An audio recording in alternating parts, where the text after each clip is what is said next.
We are now well and truly into our Tripadeal Best of Mexico tour. We have settled into the routine of the journey and starting to get a real flow on in our bus trips. We start this week's episode from where we left off in episode 41, traveling to Chiapas and the Grand Canyon of Mexico, the Sumidero Canyon. We take you on a 2-hour boat ride where we see crocodiles, spider monkeys, and 1,000-metre high cliff faces. It was pretty great. Next, we explore the cobblestone streets of San Cristobal de las Casas and enjoy the contrast of the old with the modern. After a free day, we have an early start or very early start to take us and you to one of the most spectacular places we've ever seen, the beautiful Agua Azul waterfalls. The water is so incredibly blue and we were able to climb to the top and have a refreshing swim. This made everyone really happy. It was so great. After a very windy bus trip, we arrived late in the afternoon at our hotel where it's really hot, so we all went straight to the pool area and ordered cocktails.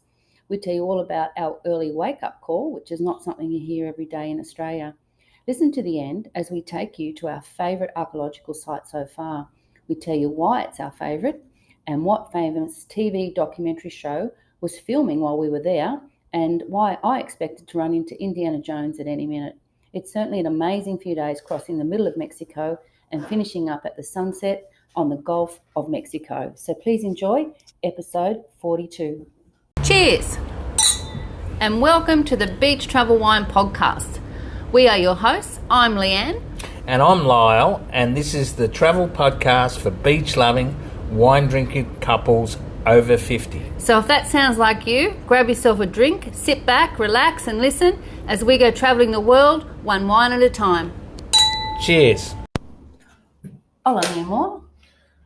Buenos dias, Leonita. All right, guys, we're here. We're ready to do our second podcast in Mexico, and it's been a bit of an effort, hasn't it? Much more than we thought, and Sure. We apologise for our last podcast. The audio was a bit over the place. We had some technical difficulties, and maybe in this one as well. But we're doing the best we can. However, we are sitting in the beautiful city of Cancun at the moment in our hotel room, so it's not all bad. Not all bad.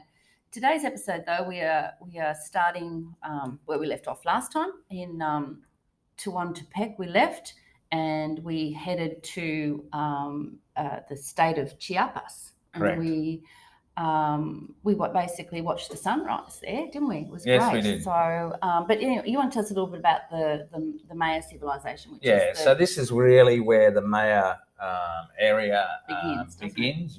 And so now the Maya civilization, basically their ancestry is a mixture of Mongolian, Siberian, and Asiatic.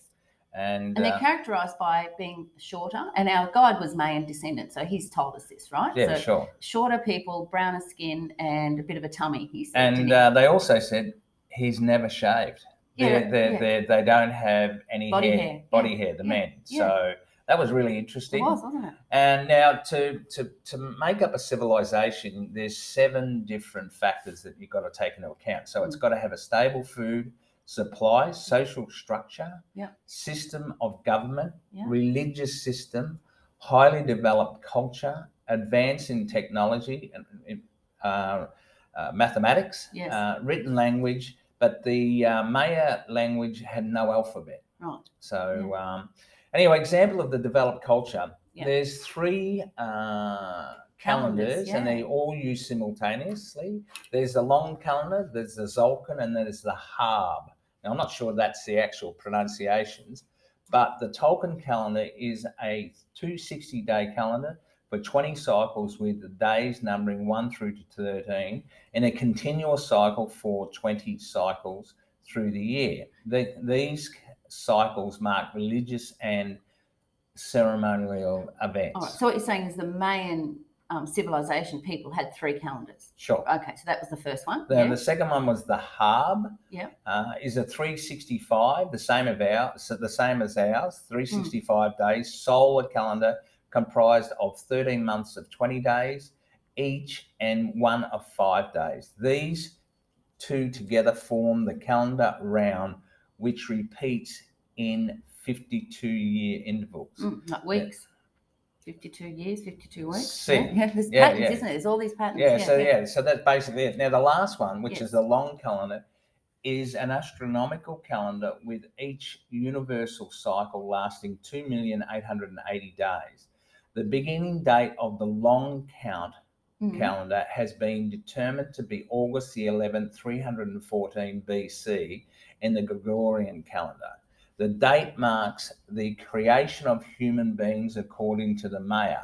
Right. Now, fascinating. It is fascinating. Now, some people predicted, there was rumours going around that the long calendar would end in 2012, and so would the world. But this has been dismissed as misrepresentation of what the Mayas are actually, what they meant it to be. But, I can remember back in the day and around 2012 where there was a lot of publicity that, people did actually believe, not only Mayas, but because of their... It's written in the history, that it was going to happen. But like everything else, when it didn't happen, they came up with a reason why it didn't happen. So anyway, that gives you a bit of an example of the culture. Yeah, and the places that we're seeing from here on in Mexico.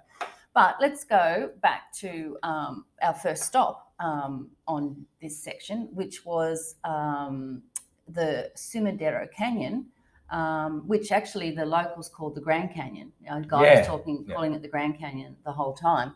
And the Sumidero Canyon, we did a 2-hour boat ride, which was, really great because it was a nice change to our walking tours, I thought. Yeah. So we all hopped in this sort of boat with 2 big engines on the back and headed up. And I have to say, I was actually surprised because, I didn't expect to see crocodiles. I don't know why, but, we'd only finished telling all the stories about you and your jumping crocodiles, la crocodile, and there they are, on the bank. But you know what, the boat driver, he reckons it's okay because they're vegetarian. Yeah, he did say that. Look, from what I saw of the crocodiles, they were sort of sulky crocodiles. Like they weren't like the ones, They're not Aussie, I can jump out of the water. They were pretty sedate. How was the canyon formed? Okay, it was formed by a crack in the area's crust and subsequent erosion by the Quijalba River. Right. Now, that river goes for 766 kilometres, so it's a pretty big river. The Sumidero Canyon has vertical walls which reach 1,000 metres. They're huge. Yeah, which is 3,300 feet, with the river turning up to 90 degrees during the 13-kilometre length of the narrow passage part of it. The interior of the canyon has 30 rapids, 5 waterfalls,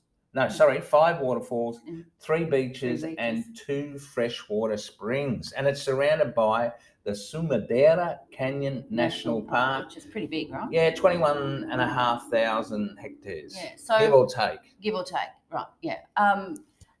And I've got some really nice photos on our website to go with this episode of the Sumidero Canyon because we saw not only the crocodiles, we saw some spider monkeys. Yes, we did. They were hanging in a tree. And, And apparently it's you don't often get the chance to see them, so we were pretty lucky. And they tell me they're not called spider monkeys because they have 8 arms and legs. No, but although I did tell someone that, and they had to think for a minute. Yeah, Leanne was being Leanne, and this bloke's looking at him. She said, "Yeah, they've got 8 legs." And Leanne had this guy. Anyway, so it's because they've got the disproportionately long limbs. And the picture I've got, he's lying sort of on the branch, and his arms and legs are just sort of hanging down. There's a little baby one there as well. So it was quite cute. Check that out. The other thing I really like. Sorry, go on. No, it's all right. Okay. The other thing I really liked were some of the rock formations along the way. I mean, there were some that the guide pointed out that I'm like, I don't know that does look like a footprint, but we'll go with that, right? I think they're making some. Yeah, don't let the truth get in the way of a good story. But there's a grotto that you go in, and you say Our Lady, but like the Virgin Mary is what you mean by that, yes, yeah? And so there's like a picture of her and a ladder up. There's actually the statue was there was actually a statue with a ladder up. Okay. And then beside that is what looks like the image of God. Yeah, or Jesus, God, and in stone though. Yeah, sure. Yeah, so and it does look like it. It's not just an image. It's like you can see he's sitting down. He's got the legs, big muscular legs and stuff. Yeah, right. Yeah, when he points it out to you, like it's not hard to believe what they believe. Yeah. So we really enjoy that. And then we go right up to the end to the sort of most famous part where you turn around, and it's called the Christmas tree. And I've got beautiful photos of that too, and videos actually if you look at our Instagram and go to the Mexico 2 stories. And it's sort of these formations. I don't know if it's rock or something, but at the bottom it's quite wide, and as it goes up in a triangular pattern, so it does look like a Christmas tree. But all these sort of bits jutting out. It's all covered with moss. Moss and which is formed from the waterfalls above. Yeah, there wasn't a lot of water, and when we looked up, you could see this beautiful sort of sprinkle of rain coming down, but you can quite often get a bit more. And it looked a bit like fairy dust. Not that I've ever seen fairy dust, but it did give me that impression. The driver was disappointed because he thought he'd drive under it and get us all baptised, he said. Yeah, that's right. Yeah, true. But yeah, so just beautiful, the lush green, and there's some moss, and then there's some sort of lichen, which was a lighter colour green, and he sort of circled around that for quite a while. It was really beautiful. Yeah, I thought it was quite extraordinary. I've never been to anything like that before, so I was pretty impressed. And then sorry, go on. Well, then after we came back. Okay, before we get back though. Okay. They've got 2 diving boards. Oh, that's right, they do, yeah. Like right there at the beginning of the national park. It was a 6 metre and a 10 metre. Right, and there's crocodiles. Yeah. Right, and that's what you're going to say. We go back and we all have lunch there. It was pretty hot actually, and I think we all just wanted to get back on the bus. But, we did ask about the crocodiles, and they said, oh, no, they don't bite. There's kids swimming. Yeah, there's kids swimming in there. Yeah, I couldn't believe it. And there's guys spearfishing, and there's one guy. Well, interestingly, the Tacho had said that there's no problem with the crocodiles. Yeah. Anyway, I had just happened to notice that there was a guy sitting at a table near us that only had one leg, and he was actually sitting with a spear fisherman that had what his catch for the day. Yes. So I put 2 and 2 together, and I'm thinking. Maybe he was just the unlucky Mexican that lost his leg with the crocodiles. But maybe the fact that the kids in that are swimming in there is surprising, and that's why I called them a bit sooky. But we did love the Sumidero Canyon. Oh yeah, I thoroughly enjoyed it. After our lovely boat tour in the Sumidero Canyon, in the state of Chiapas. It sounds a bit cowboy, doesn't it? Chiapas, yeah. I like it. Yeah. We had to get back on the bus, which is, once again, I've got to say, the bus part of the trip was great, because it was hot and the bus was airconned. We all had our own seats, so we all actually quite looked forward to getting back on the bus, didn't we? And, and you got the chance if you wanted to read or you wanted to sleep. Yeah. I think just the rocking motion of the bus just put you to sleep. A lot of us went to sleep. But this was a windy trip, part of the trip, because we had to, we're sort of down, not at sea level, but the next stop was to San Cristobal de las Casas, which is right up the top in the mountains, wasn't it? So it was quite a windy trip.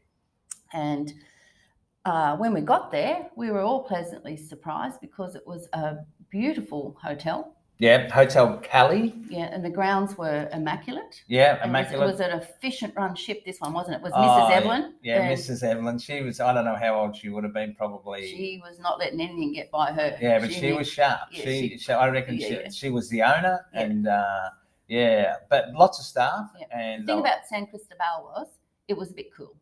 Not through the day, but at night. Yeah, it was because cold. You're in the mountain, it was cold. So, you do need a jacket and some long pants for this trip, but only really here in San Cristobal. But, I think it got down to about 9 degrees. Yeah. So it was pretty cool. We got the extra blankets out and stuff, didn't we? Yeah. But we had we arrived sort of at night, and we went for a bit of a wander to get something to eat. And then the next day you had the choice to go on a tour to some of the Indigenous communities, but we had a podcast that we had to do and some washing and stuff. So we took the opportunity to do that, and then we just wandered around the streets. So have you got? But we also the night we arrived, we actually took our laundry across to the laundry. The laundromat across the road. Laundromat, and well, it's not exactly a laundromat. You drop your washing in a drop bag. Your washing, they weigh it, and then you pay per. Was it $11 kilo. or something? Yeah, it was $11. Yeah. So anyway, so we got a ticket and we left it overnight. And you said to come back at 5 o'clock. Come back at 5 o'clock the next day because must have been 2 days in Cristobal. Yeah, that's what I just said. Yeah. And was it first place we had a day to get the washing done? Yeah, so we dropped it off and we came back the next day at 5 o'clock. Well, 10 past 5 to be honest. 10 past 5, okay. It was shut. Yeah, there's no phone number. Nobody knows how to contact them, and we're just like, okay, what are we going to do? We've got to, we're going in the morning, and then we went across to the hotel, and they said, oh no, he'll be there at 8 o'clock. I'm up at the hours say. Anyway, by the time we got back to the room and did a bit of a panic, and jumped up and down and stamped our feet, and he was open. So we rang Tacho. Yeah, the guide. The guide to see if he could help us, and he was out, so he was on his way back. He said, wait till I get back. And by the time he got back, it was open again. So that whole story really is a bit, redundant because we got washing. Yeah, but they're the sorts of things that can happen, right? Sure. Yeah. Have you got some information about San Cristobal that you want to tell people? Like it has a lot of Indigenous culture, doesn't it? Yeah, it's the villages that the rest of the group went and saw basically how they used to live. They basically lived the same as their ancestors. Yeah. But San Cristobal was like what you said. It was a little bit modern, and it was a little bit traditional. Oh, there was such a contrast. There's people walking around in their traditional clothes, and carrying babies and things on their heads and things, and then there's we walk into this restaurant and there's all these well-dressed business people, and that was my favourite restaurant so far. That was the San Augustine. Yeah, so we sat there actually and ordered.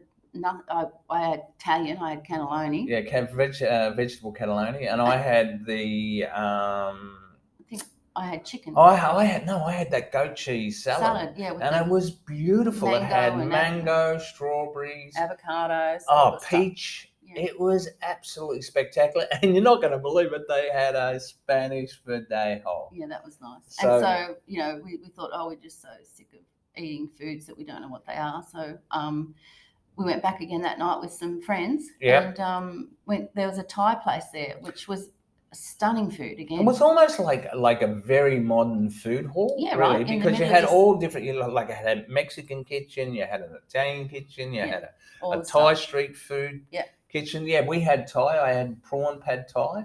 Yeah, spectacular. Yeah. And I think we had a Pinot Gris there, maybe. I don't know. That we were with Peter and Cheryl. Yeah. They everybody enjoyed their food as well, didn't they? Yeah, they loved it. And was then you really good. You leave that really modern restaurant where everybody's in their, their suits and all the black pants and white shirts, and they're, and you walk out to a cobblestone street where there's someone in their bright coloured ponchos and the hats, and it was pretty fun. And then we went up to the markets. Remember? Oh my gosh, I've never seen markets like that. Like we walked in, I'm just like, I can't do this. So we went up one street and back another. To be honest, if you want to buy Mexican artifacts and stuff, you can get them everywhere. But, each stall sells very similar stuff, don't they? Yeah, lots of it. Leanne and I have talked about this. I think what happens is there's one general supplier that supplies, because all the bangles and the beads and they're all very similar. And I think what happens is they probably the people go and get them on consignment. Yeah. And when they sell, they go back and sell, and then they restock. Look, it's a tough way to live. Yeah, but also you just want to be careful that you're not buying something that's made in China or somewhere else. That you get, if you want to buy artifacts, buy ones, and they do actually have marked this is a genuine artifact of the Indigenous people. Well, if you remember, Tacho said, "Don't buy silver." Yeah, he actually said, "Don't buy silver." Yeah, he gives the guide. Actually, that's a good point. The guide does tell you. There's places where there was amber, and there's places where there's jade and silver, and he says don't buy amber here. When we go this place, it'll be genuine, so they give you a pretty good heads up on that sort of thing, don't they? Yeah. But we then wandered around a bit. There's some just street after street after street of beautiful coloured buildings and restaurants and cafes and bars and, you know, it just seemed to go on and on and on, didn't it? And well, one of the things I sort of discovered eventually was that although you've got these people and, you know, from kids of about 5 coming up and trying to sell you stuff, they're not annoying. You just say no, they disappear. Yeah. And if you're asking for information from locals, they are so friendly. Yeah, they're really happy to They help really you. are so friendly. But we couldn't dilly-dally and stay out that night, could we? Because we had a very early start the next day, right? Sí, Leonita. So, up at 4 a.m, freezing cold. Yep. Now, to go to our next stop. Now, we're all a bit, oh my gosh. And look, when you leave early, you pick up your, it's a bit of a, I don't know what I'm trying to say. There's a system. Everybody comes, you check your luggage, they take your luggage, they put it on the bus, you know, you pick up your breakfast bag and, you know, we all transfer off to the bus and hop on. Now, we don't want to go like right into the whole thing because we didn't really understand it, but apparently there's a spot on this trip where an Indigenous group blockade the road. Yeah, as a protest. Most days. Some days they don't, but they do. And if you get caught there, you can be caught for hours or not. And so Tacho was like, if we leave this time, we'll be through there by 7 and we won't have any issues. They never set up before that. Now, I said to him once we got to our breakfast stop, which was about 2.5 hours later, you know, was there anybody around? He said that, look, he was going to say to people, but everyone was sleeping. There was no drama at all. But there was another tour company that was sort of in San Cristobal, and he was talking to their tour guide when we were out for dinner. And they said they were leaving the next day, and she didn't leave till 7, and they got stuck. They got stuck for it. And what hours. What it is that they, I suppose it's extortion really, because they don't actually approach the people on the bus, the tourists, but they do approach the bus companies for cash to get through. Now, I actually asked Tacho, how do they get away with that? And his explanation to me was that the Indigenous people, it's written into their constitution, the Mexican constitution, that basically they can do whatever they want. Because I said, well, why don't the police move them on? And he said, well, they can't, because they're allowed to do that. It's a protest, and the police can't move them on. So anyway, it didn't affect us. No, we got through. We got through, and we all had a nice little sleep. We arrived at this lovely spot for breakfast. Oh yeah, the breakfast place was beautiful. On the side of a mountain there, we had fruit and nice the views coffee down over the mountain and into the valley were like to die for. Nice. And then we're all excited because we had an hour and a half drive, and we arrived at probably, I think, everyone's favourite, but you know, you don't want to go too early on the favourite, do you? At Agua Azul waterfall, the most beautiful national attraction in Mexico. Natural attraction. Look, it is fabulous. Honestly, before you go on, go and check out the pictures, please, on our website at beachtravelwine.com. Go to the podcast show notes for this episode.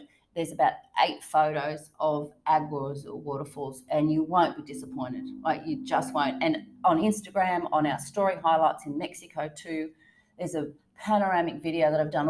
We climbed all the way up to the top, and you just need to see it. And why? This is a segue for you. Why are they so beautiful in blue, Lyle? The Cascades de Agua. You see that, guys? You see how we like, you know, are a series of waterfalls found on the Huanic River in the southern Mexican state of Chiapas, correct. You say that so much better than I do. That's why I said it. The water has a high content of calcium carbonate and other minerals. And where it falls on rock and fallen trees, it encases them in a thick shell-like coating of limestone. So then it sort of causes like more sort of holes, swimming holes or rings. Yeah, well, it also, like, the reflection of the sun off the water on the white limestone, on the colour of the limestone, just makes it just, like, you think of the, maybe even the Whitsundays in Australia. It's different. There's nothing like it. I think there's something similar in Turkey. but there's a lot more people there. Like we had it all to ourselves pretty much, didn't we? Up the top, we all got in. You can take some photos down the bottom, and there's quite significant waterfalls, and then there's sort of a track up the top, and I think most people got up there, and I wasn't sure if I was going to swim, but I was, I'm not missing out on this, Look, it was like being in a movie. Like it was a movie set. It was so brilliant. And Leanne has, I'm sure, previously told you that I'm not good with cold water, but like Leanne, there was no way known I wasn't not getting in that water, and it was a bit chilly, but it was stupid little I'm a girl, can't get in the water dance though. You did. I don't think I did, but fair enough. Maybe. Maybe I did. But interestingly too, Tacho told us that, of course, this was the water around this area that the Mayan people drank, and what they didn't know was it was making their bones nice and strong. So they did say that, correct. Because of the calcium in the water. So we had, we just could wander around there and swam, and then walk back down a bit and took there was photos. Lots of like little not shops, but there were outlets stores, that you could buy souvenirs and stuff. And so then we took our time because we didn't really want to have to go, but we wandered down the bottom and got a few more photos, and there's another area down the bottom where you can swim. It's interesting. Yeah, I did. I actually, me being the sook, I actually went back into the water. You did not. For the photo op, come on. True. Yeah, true. But it was interesting that the section down the bottom had a rope section, so they didn't want you to go past that rope section. Like it's waist height. There's no flow to the water. It's sort of, it's basically, very calm. And yet when you get up the top in that section right at the top of the waterfall, there's that, you basically can go out into the current that goes down over the rocks. There's no safety. No life jackets, nothing. Zero. So. And there's one of the families on our tour, they Steve and Jan, they had their daughter with them. Alex. Yeah, Alex, grown up daughter, but she had all the equipment, so she had a GoPro, and she's much braver than all of us, her and her dad, and they went down another section and stuff, so I'm sure they would have got some amazing photos. But there was a couple of people that had a few mobility issues, and like Shireen, and she got in, like she was determined to get in. She was great. Yeah. And she was fabulous. She was on walking sticks. Yeah. And but she got in, but she never missed out on anything. No, she did everything. She did. So and you'd really be disappointed if you didn't see that. But even if you can't walk, you can see the waterfall from the bottom. Oh yeah, and it's spectacular. Yeah. And look, to me, the best experience of the tour by lots. Yeah. Well, there's one other, but we'll talk about that next episode. I really liked, but anyway, don't bring that up now. He's trying to think what it is.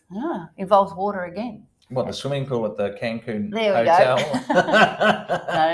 No. But then we stopped for lunch there, and I just want to put in here though, a lot of the lunches that we go to are pre-organised by the guide and the bus driver. Now I know they need lunch, and I know they need to have a break, but a lot of the lunch places, they're just too much food, too rich. And I think we all sort of got to the stage where we were just ordering club sandwiches because we just didn't want a huge lunch. We just wanted to get on the road and get where we were going. So I think most of the people would, rather than have a lunch, would rather just keep going and get to the next hotel, so that you can, basically get out the bus, get your bags away, and enjoy some of the afternoon. However, the bus driver and the guide need a break.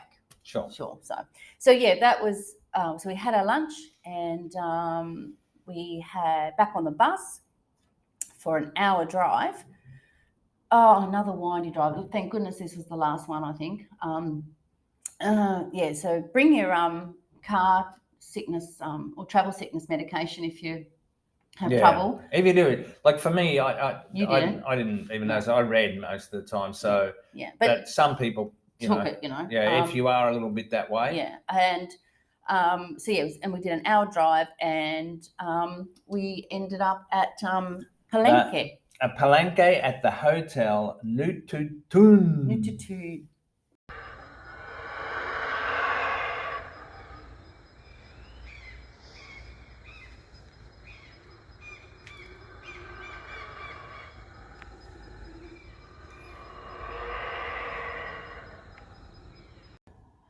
Oh, okie dokie. I tell you, the joys of trying to podcast on the road in Mexico.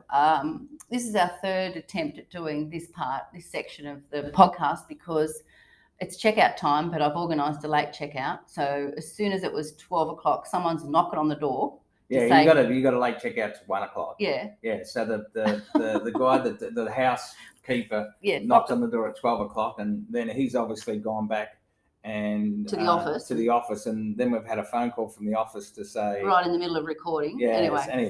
So anyway, as Lars said, we'll be perfect. By the end of this, it's going to be really, really good. Okay. Let's start again. We arrived at the Nututun Hotel in Palenque. Highly recommended, folks. Yeah, great hotel. We're all pretty excited. It's hot. We're on a buzz from the waterfalls. We've had a great day. And in the distance, just past the buildings, we can see this beautiful pool. So we head straight to the pool or dump our stuff, and we head straight to the pool, and most of the others join us at the pool as well. And because, as I said before, we're on a buzz, we're happy, it's hot as heck, and we just want to cool down. And what was there at the pool? Well, there was a bar, but we also had probably the best room. We have what I call the honeymoon suite. Sure. And it had a huge king bed.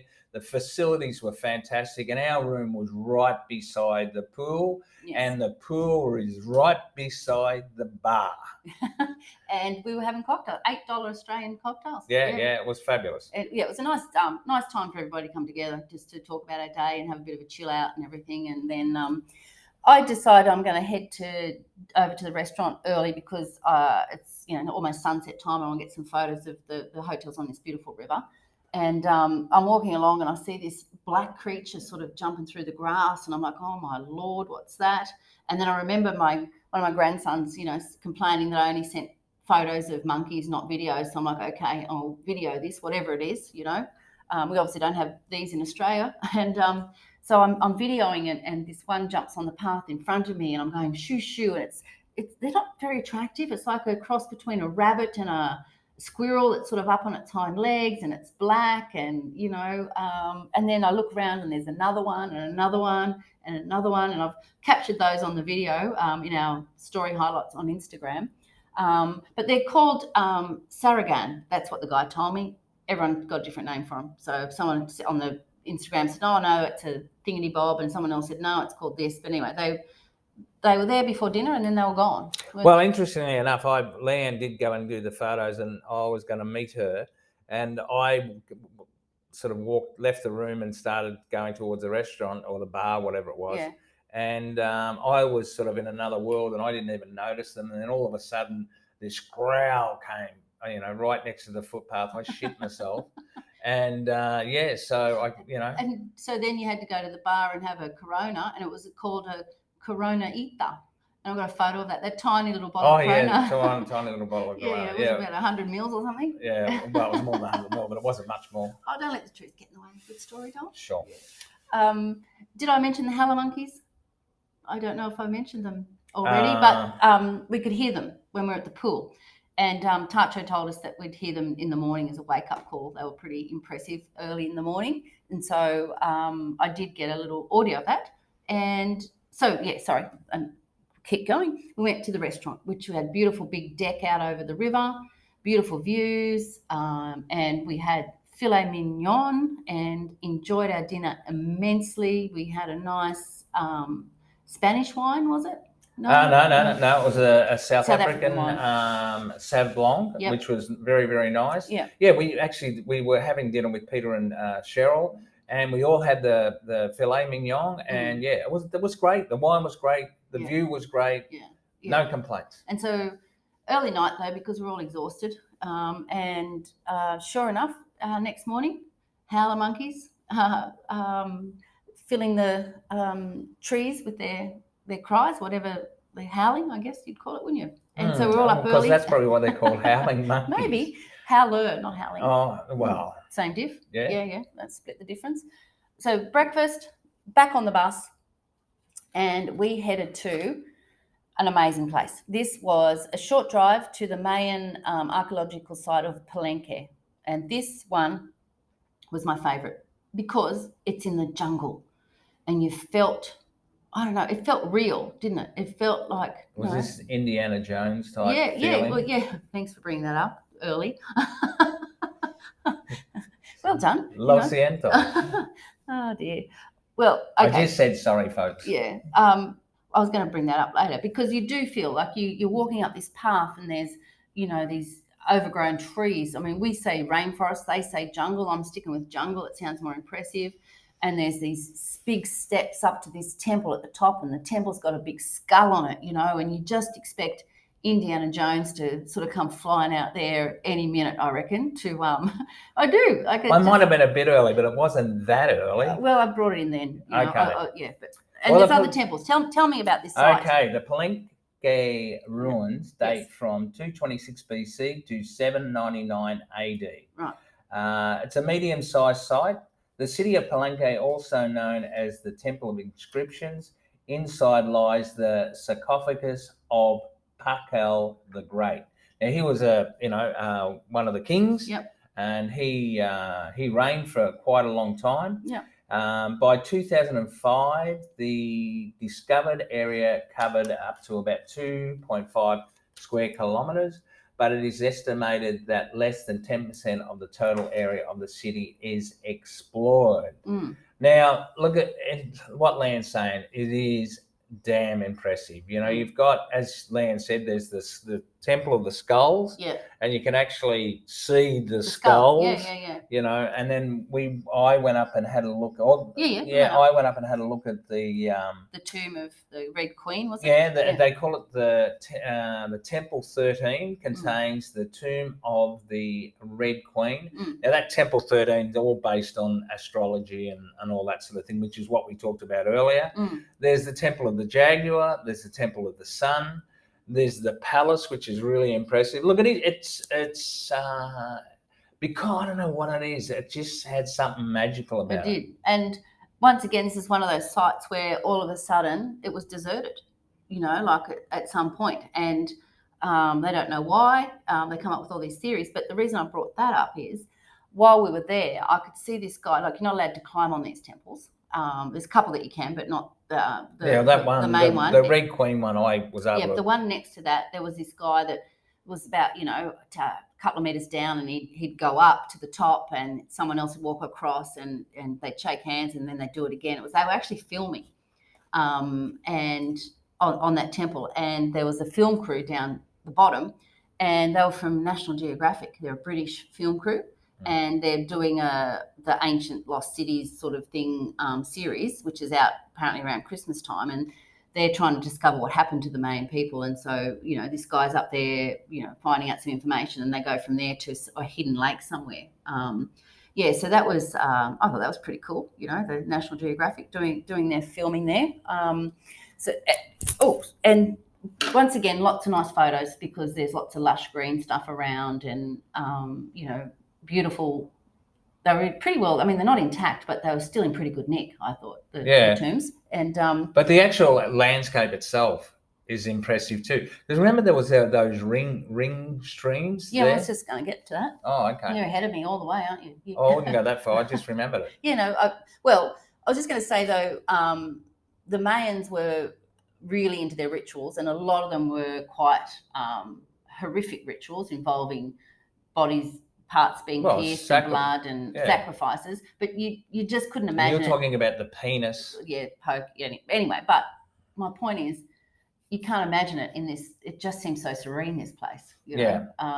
Except for Indiana Jones popping out in the jungle somewhere. Or maybe that's Tarzan swinging from the trees. Maybe I got the wrong. Maybe. But look, the Mayans were big on sacrifice, like human sacrifice. There's no question about that. And so then once we'd gone through all these temples and learned the history and it was beautiful. Then we walked from the site back down to where the bus was waiting. It was about a kilometre walk all the way through the jungle. It was beautiful. There's ruins with moss on them, and you can hear water, and then all of a sudden you come across this suspension bridge. And I didn't think you'd be keen on that. I wasn't keen on it, no, but I had to go across. But when you get halfway across, you can see what you mentioned before, the waterfall. But then there are these ring pools that are formed, and apparently they take hundreds of thousands of years to form like that. And so got some beautiful photos of that. It was just beautiful, wasn't it? Yes, because Lyle, which is one of the chaps, one of the guys on the tour, he's right into this sort of stuff, and he knows all his info. And he was saying these ring pools are like world famous. Yeah, he was pretty excited to see them. He took all these photos, and I had a look. And I'm like, oh, I've got some of those. So once again, they're on the website. But this felt like, I don't know, you're back in time, or I loved it. I just really and we saw howler monkeys on our walk. We did, on the way back, So they're just sort of hanging in the tree over the temple, and it was pretty spectacular, but it was hot, damn hot. And so we walked back down to the bus. Thank goodness, our bus driver, Abram, had the air conditioning going, and we all climbed back on the bus, and no more mountains to drive, did we? No, we were flat now. The road was a bit rough though, and I've got a video of that on the story highlights. And just quickly before we finish, the overtaking system here. Crazy. On the roads, right? They've got basically 2 lanes. No, 3. 2 lanes, main marked. And then if you want to overtake, you just overtake, and if there's someone coming the other way, you just all move over, don't you? Yeah, it's weird. Yeah, don't watch is my advice. Just don't watch what's going on. So, anyway, we stopped at a steak restaurant for lunch.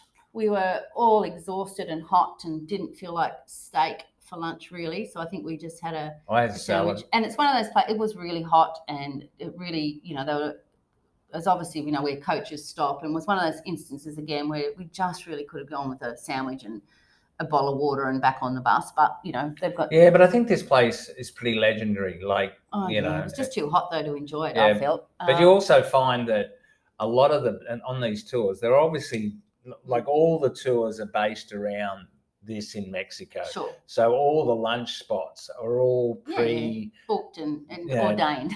Preordained, I suppose, yes. And so that you pull up and all of a sudden there's another 3 coaches, and they're all based on timing and all that, so that the people can serve you and all that sort of thing. Yeah. But I like Tacho was really Tacho was really giving this place a big rap about the steaks. Yeah. But it was about 37 degrees outside. It wasn't air conditioned. Yeah. And you really don't fancy a steak at that time. No. But what I did see, they look great, and people who had them enjoyed them. Loved it, and I just had a salad. Yes.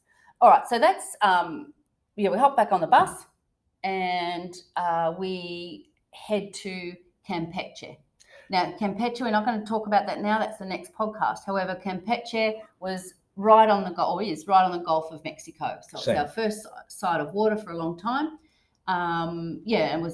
We've crossed all the way basically across the central part of Mexico to arrive in Campeche. Yeah. So so one side you've got the as you said, the Gulf of Mexico, and you're sort of at the thin part of Mexico now, so you're not really that far from the Caribbean Sea. No, and our next podcast, we take you from Campeche all the way to Cancun on the Caribbean. Yeah, the Mexico Caribbean.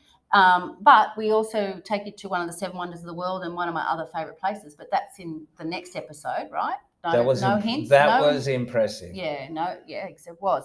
But before we finish, we're going to quickly summarise a couple of little things before we say goodbye. Just a few things to mention about being on the tour. People expect tips, and they say the tips are built into your Tripadeal money. However, every restaurant expects you to pay at least 10%. And if you don't pay 10% or you don't give them a tip, they basically fire you out of the restaurant. I mean, they're not aggressive, but that's their culture. And because we're Australian, we don't really understand it. And trying to, get your head around the different denomination of money is a bit difficult as well. Also, people are always trying to sell you stuff, but if you say you don't want something, that's fine.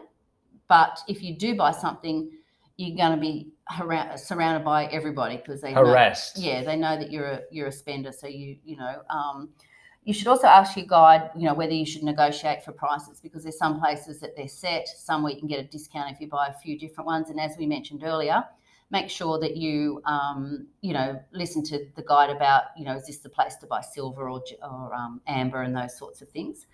You will be eating in a lot of, have big lunches, so sometimes you don't even need dinner.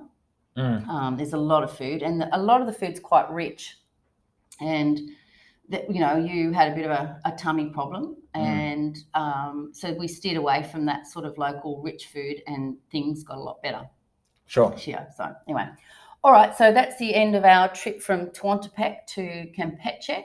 Some fabulous places along the way. It really, our spirits lifted, and we were really enjoying seeing all the temples. Yeah, we sort of had 3 really good days in a row. We had the canyon, we had the waterfalls, and then we had Palenque. Yeah. And it was just, it was pretty uplifting. Really. Yeah. All right. Well, we need to finish the episode. We're going to get kicked out of our hotel room, so we better say adios. Adios, amigos.